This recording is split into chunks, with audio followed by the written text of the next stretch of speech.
Prenez Mad Max, un film de zombies lambda, et vous obtiendrez Peninsula.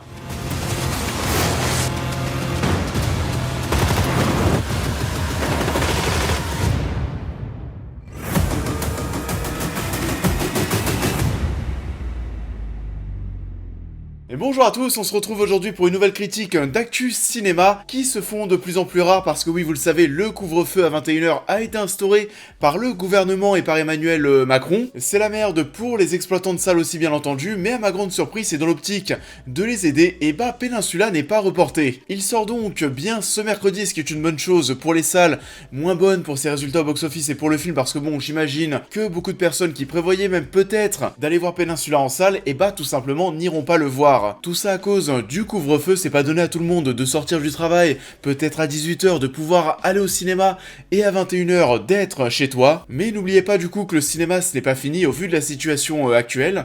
Vous pouvez y aller le week-end. Peninsula, on en parle. Peninsula est réalisé par Sang On-yeon et surtout la suite de l'excellent Dernier Train pour Busan, sorti en 2016 du même réalisateur. 4 ans après les événements de ce dernier long métrage, il ne reste que des zombies dans la péninsule. Un groupe de soldats forcés d'y retourner découvre que des survivants se sont regroupés et forment désormais une bande aussi dangereuse que les zombies. Alors oui, comme je vous le faisais entendre, je fais partie de ceux, on est beaucoup dans ce cas à avoir pris une petite gifle.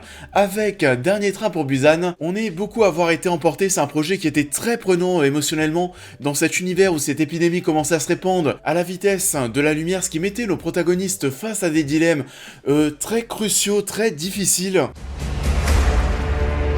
팀장님, 여기 11호차 응급 환자 발생했습니다.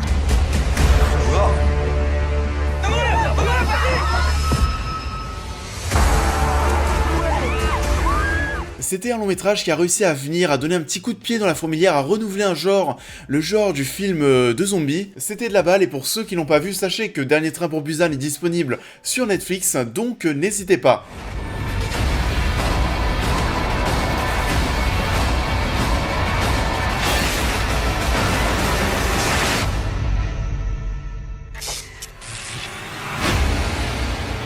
Du coup, est-ce que j'ai été convaincu par cette suite Peninsula ? Pour tout vous dire, ça n'a pas vraiment été le cas. D'un point de vue artistique et technique, on va jongler entre du pas mal et surtout du très très mauvais, mais ça on va y revenir. Mais dans l'ensemble, c'est vrai que tu sors de ton visionnage assez déçu, c'est beaucoup moins marquant que Dernier Train pour Busan. On a affaire cette fois-ci à un film de zombies qui devient presque lambda, on a presque du mal à y croire que c'est sa suite, tant les deux œuvres sont différentes. Peninsula, ça va être l'antithèse de ce premier film, on va être bien plus dans l'action, on va voir un côté qui va être vachement plus bourrin, au point on a même du mal à croire que ce long métrage vient du même réalisateur. You get the truck, come back with the money. That's $2.5 million per head if you come back alive.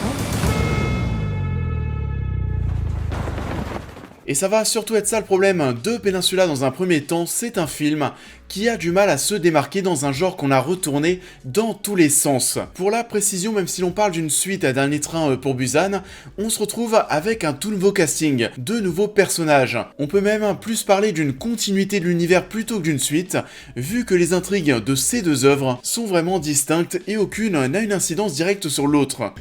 Mais bien sûr, cela dit, le fait de dire que c'est la suite de Dernier Train pour Busan, c'est un argument marketing pour vendre ce nouveau projet qui a de l'estime au vu du succès de ce dernier. D'ailleurs aux US, le film est même présenté avec ce titre, ça paraît clair, mais vu que le résultat n'est pas à la hauteur et qu'on n'est pas face tout simplement à un nouveau coup de maître, je pense, malheureusement moi y compris, qu'il va en décevoir plus d'un.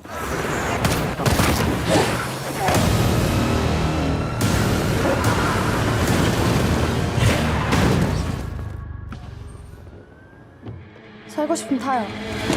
Peninsula, c'est donc un film qui ne va pas réussir à nous retransmettre les émotions et des visuels aussi forts que Dernier Train pour Busan. On a mis de côté tout ce qui était bon, la subtilité de l'écriture, la finesse des développements de personnages. Cette fois-ci, on va se retrouver vraiment avec une sorte de gros Mad Max au cœur d'un univers de zombies. On va voir de la course-poursuite, des gunfights à n'en plus finir. On est cette fois-ci dans une série B totalement décomplexée, où on va foncer avec des voitures blindées dans des hordes de zombies. Et ça, tel un Dead Rising, enfin bon, vous avez compris le délire.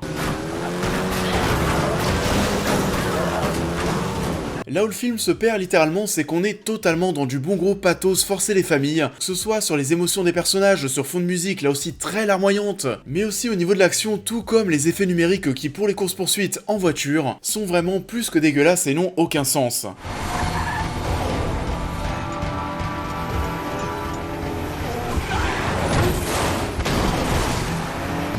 C'est tellement moche qu'à un moment tu te demandes limite si c'est pas fait exprès, surtout quand tu vois tous ces plans de caméra, comment sont filmées ces scènes de bagnole, tu te demandes limite s'il y avait pas une volonté de créer des visuels, je sais pas, qui font très film d'animation, manga. Donc ouais, c'est juste horrible en fait, pendant tout le film, tu vois des effets numériques où tu vas dire que ça ne marche pas, que c'est mal fait.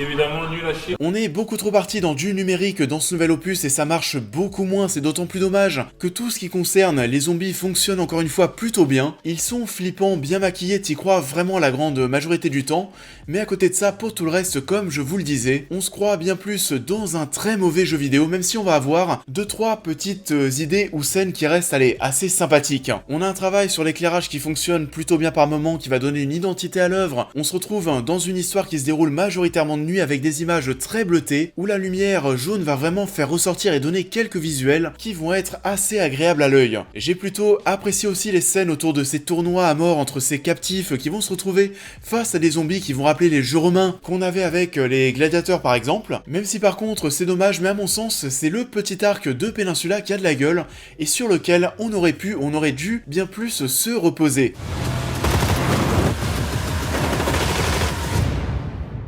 Pourquoi ne pas avoir créé une histoire justement autour de ces jeux, tout comme Dernier Train pour Busan qui avait la volonté d'être un film de zombies en huis clos dans un train? Pourquoi ne pas avoir un long métrage dont l'arc central c'était justement cette barbarie, ces tournois dans un monde où l'humanité est en réelle perdition, plutôt qu'un film qui va littéralement partir dans tous les sens, vider ses chargeurs de balles continuellement pendant 2 heures, sans oublier que le tout est saupoudré de courses-poursuites vraiment mal foutues avec des effets numériques qui sont encore une fois dégueulasses.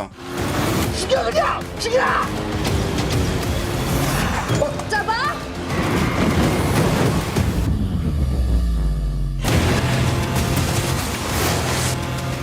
Vous l'avez donc compris, je n'ai pas du tout été convaincu par Peninsula. On sera forcément déçu face à cette continuité de Dernier Train pour Busan qui n'est pas du tout aussi inspiré que ce dernier. La photographie et les effets numériques sont hideux, les enjeux et les émotions paraissent si artificiels, on est dans du bon gros pathos. Dans une série B, on sera forcément déçu au vu de nos attentes.